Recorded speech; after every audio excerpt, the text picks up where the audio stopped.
नमस्कार मित्रांनो, आजच्या या व्हिडिओमध्ये आपण TRTIच्या जे पोलीस भरतीचे जे विद्यार्थी आहेत त्यांची DBT या ठिकाणी यायला सुरुवात झालेली आहे आणि आपण या अगोदरही एक व्हिडिओ बनवलेला होता।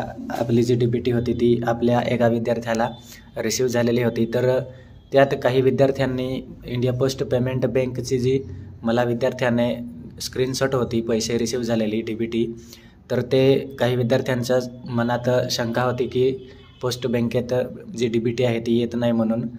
तर त्यांच्यासाठी आपण या ठिकाणी नवीन अपडेट घेऊन आलेलो आहे। तर मित्रांनो, पोस्ट बँकेत आपली जी DBT आहे ती येते आणि आपला जो बँक अकाउंट आपण पोस्ट बँकेचा दिला असेल तर 100% तुमची DBT ही तुमच्या पोस्ट पेमेंट बँकमध्ये येणार आहे। तर त्यासाठी आपण तुम्हाला या ठिकाणी दाखवणार आहे। तर आपल्या एका मित्राचं या ठिकाणी पोस्ट बँकेचं जे आहे ते अकाउंट नंबर दिलेला आहे आणि त्यावरच त्याची DBT आहे ती आणि त्यावरच ती DBT जी आहे ती रिसीव्ह झालेली आहे। तर आपण या ठिकाणी पाहणार आहे। पहिला आपला जो यूजर नेम आणि पासवर्ड आहे तो एंटर करून लॉग इन करून घेतो मी।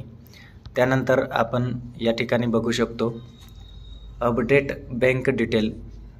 तर मित्रांनो, या ठिकाणी मी तुम्हाला दाखवतो अपडेट बँक डिटेलवर जी आपल्या मित्राची बँक डिटेल आहे ती आपण या ठिकाणी पाहू शकतो। बँक अकाउंट नंबर, तर या ठिकाणी पाहू शकतो बँक अकाउंट नंबर आहे लास्टला 9118 आणि कन्फर्म बँक अकाउंट नंबरमध्ये सुद्धा 9118 आहे।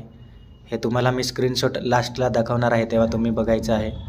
तर मित्रांनो, तुम्ही या ठिकाणी पाहू शकता IFSC कोड आहे तो सुद्धा पोस्ट पेमेंट बँकचा आहे आणि बँक नेम तुम्हाला दिलेला आहे या ठिकाणी सुद्धा इंडिया पोस्ट पेमेंट बँक म्हणून या ठिकाणी दिलेलं आहे।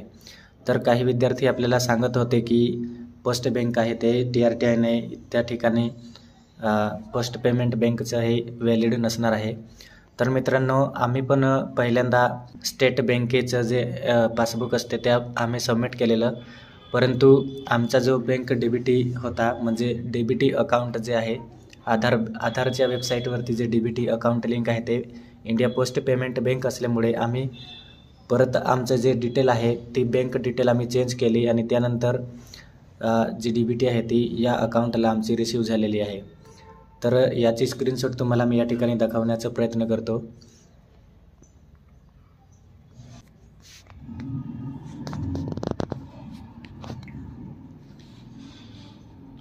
तर मित्रांनो, तुम्ही या ठिकाणी पाहू शकता तुम्हाला मी लॉग इन केल्यावर TRTIच्या वेबसाईटला लॉग इन केल्यावर अकाउंट नंबरचं दाखवला होता। तर ते आपण या ठिकाणी पाहू शकतो 9118 आणि जे पैसे आहेत ते या ठिकाणी 10,022 तारखेला रिसीव्ह झालेले आहे। तर ट्रायबल म्हणजेच TRTIकडून या ठिकाणी जे पैसे आहे ते पाठवलेले आहे। तर DBT जी आहे ती आपल्या पोस्ट पेमेंट बँकला सुद्धा 100% रिसीव्ह होते। मित्रांनो, आपले जे बँक DBT अकाउंट लिंक असेल तर त्याच्यातच तुमचं इंडिया पोस्ट पेमेंट बँक असू दे किंवा दुसरे कोणतेही असू दे, पण तुमचं बँक अकाउंट जिथे DBT अकाउंट लिंक असेल तिथेच तुमची DBT जी आहे ती रिसीव्ह होणार आहे। तर मित्रांनो, कोणीही काहीही सांगू देत, आपले जे बँक अकाउंट जिथे लिंक असेल तिथेच आपली DBT ही येणार आहे 100%। तर आय होप मित्रांनो तुम्हाला या ठिकाणी तुमचा मुद्दा जो आहे तो क्लिअर झाला असेल आणि व्हिडिओ आवडला असेल आपल्याला, आणि व्हिडिओ आवडला असेल तर नक्कीच लाईक करा। थँक्यू।